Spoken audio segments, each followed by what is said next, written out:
Hello YouTube, and welcome back to my July dividend portfolio update.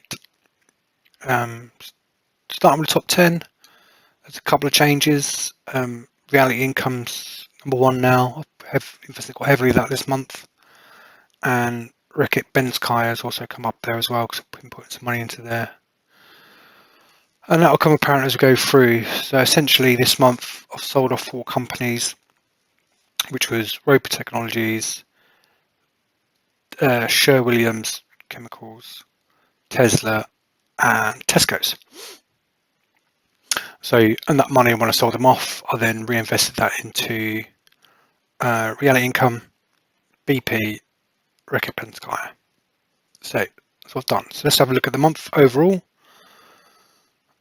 So at the start of the month I was at 14.27%. Sold Tesla here at $250 per share, and then reinvested that money in BP here when BP had a dip to about £4.50ish. Carried on, my returns were quite low. I then sold out of Roper Technology, and then there was a weekend there, and I think then I put that straight into Reality Income. Traveled along, and I was quite surprised to see that the profit was going up in terms of where I thought it would go. And then I sold out Tesco's and Sherwin-Williams in this gap here, and then reinvested that back into the Reckitt Benskaya and there. So yeah, finished the month at sort of 16%, which is quite a jump really, considering I sold out of profitable positions and reinvested them into what at the time were not profitable positions. So I think I've had a really good month. And then so let's go for the individual stocks we could talk about. So 3M had a really good month. At one point I was back in a profit on that, but on a monthly scale. So 3M's had a really good month. AGC Investments had not had a bad month either. Doing okay on that. Google's had a bit of a terrible month. Same with Amazon. And same with Apple. AT&T's had a really good month. I was up quite a lot. What else has been having a good time? BP's had a bit of a terrible month. So like I said, they went dry to drop. And around £4.47 I think I brought them into, somewhere around here. And then they've further dropped a little bit further. British American Tobacco's had a really good month. Up really high there, so that's pulled back some of my losses. Okay, that's back in a profit now, hasn't been for a while, so that's had a good month. Caterpillar's had a bit of a downer. There'll be a trend in, but a lot of the US companies had a bit of a high in the middle of the month. So a bit of a stonker month, which caused me to trigger some of these sell-offs and then finish the month quite badly. Diageo's not having a good time still. Gladstone Land, this is one I've been investing quite a bit. I haven't done any this month, purely because they had a mega month. Got into profit, but I didn't sell them because the exchange rate was really bad at the time, so it was keeping it from my profit. So kept holding them a little bit longer. Hopefully that'll improve. Banking's not had too bad of a time. Saying that, HSBC just had a bit of a dip. That I was on quite a little run really. What else? What else happened this month we can talk about? Yeah, tech stocks in the US not had a good time. Microsoft with that CrowdStrike problem they had in the middle of the month, it's had a bit of a fall. National Grid's had a pretty good month, so they issued rights shares and they had quite a drop. So I stuck a little bit of money in there as well while it was in the dip and recovered quite nicely, so happy with that. Penny Group had a sort of an average month. I did put some extra money in them here, just below £6. I had a bit of a run, but it's one I'm going to want to sell. And it was dividend due in September, and it was ex-dividend halfway through the month, so I stuck some money in there. But yeah, I might sell this one off when I can get it back to a profitable position.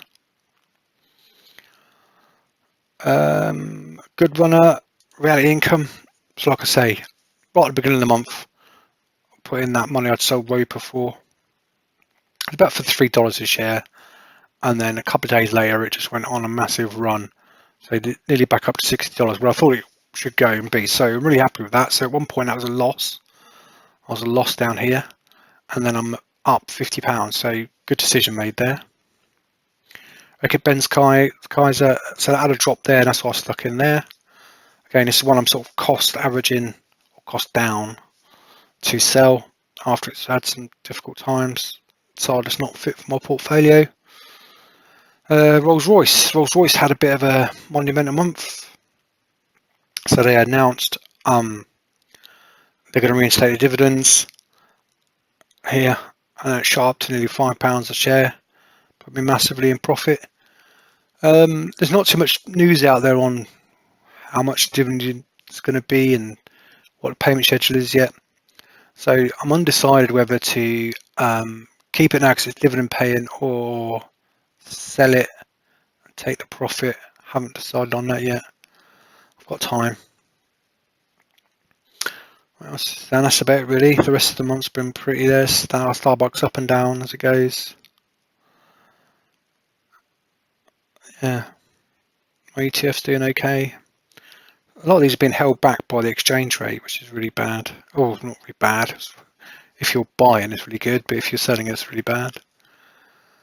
VIC Properties had a bit of a good run. And if that gets to 10%, I might sell that one actually, because I'm trying to slim the portfolio down. And that's about it. So overall, a really good month. Finished on about 14k. I broke the 14k barrier a couple of times in between selling and stuff. So happy with that. Really happy with that. So this next month though doesn't look as good. So they might get a couple of investments in there. Now we'll see. Let's go over to the dividends then. Let's have a look what we made this month. So last month I put £230 in. That gave me a compounded interest of £42 for the month. So pretty good from the ISA point of view. So let's look at the dividends. Say AG&C investments pay me out £1.51, which isn't bad considering the exchange rate. There's a notice that so the exchange rate has affected me quite badly this month. So some of them look like they've had a dividend cut, but it's just the exchange rate that's really held it back. So automated data processing paid me out 68p. Bank of Nova Scotia paid me out £1.67. Cardinal Health paid me 82p, which looks the same as last time, but that's due to the exchange rate. Chubb paid me out 57p. Coca-Cola paid me out 63p. Franklin Resources paid me out £1.32. Gladstone Land paid me out 64p. GlaxoSmithKline paid me out 83p.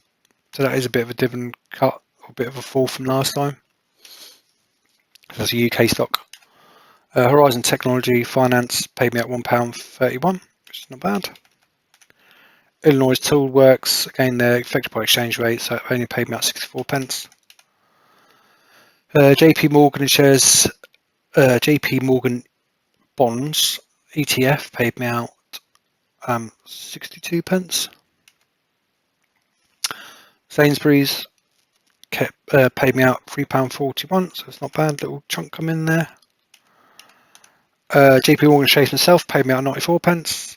Kimberly Clark paid me out £1.12. LTC Properties again paid me £1.12, but because the exchange rate looks like a dividend cut, exchange rate has affected me quite badly. I think it's like when I last looked, it was like $1.30 to the pound, which is quite high. Normally it's sort of around 120 mark.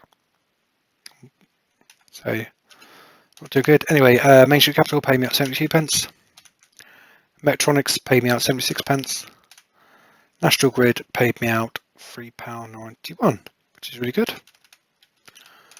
And into my ETFs, my bonds ETFs. So PIMCO ones paid me out 81p and 86p respectively. So quite pleased with that. Prospect Capital, again, exchange rate hurts me real hard on that one at £1.37. Real Income, with the additional money that I put in it from the previous month, paid me out £1.67. I think this next month is going to be over £2. Roper Technology paid out their dividend, but I did sell those, so that's only got 16 pence from them. Severn Trent paid out £2.04. Sherwin Williams is another one I sold, but already had dividend from that. Stag Industries paid me out 41p. Cisco's paid me out 67 pence. And the 24 monthly select fund paid me out £1.27. That's turning into quite a good income one, really. It's quite risky. Well, I thought it was quite risky, but it's actually performing okay at the moment. Vanguard UK Gilt, that paid out 31p.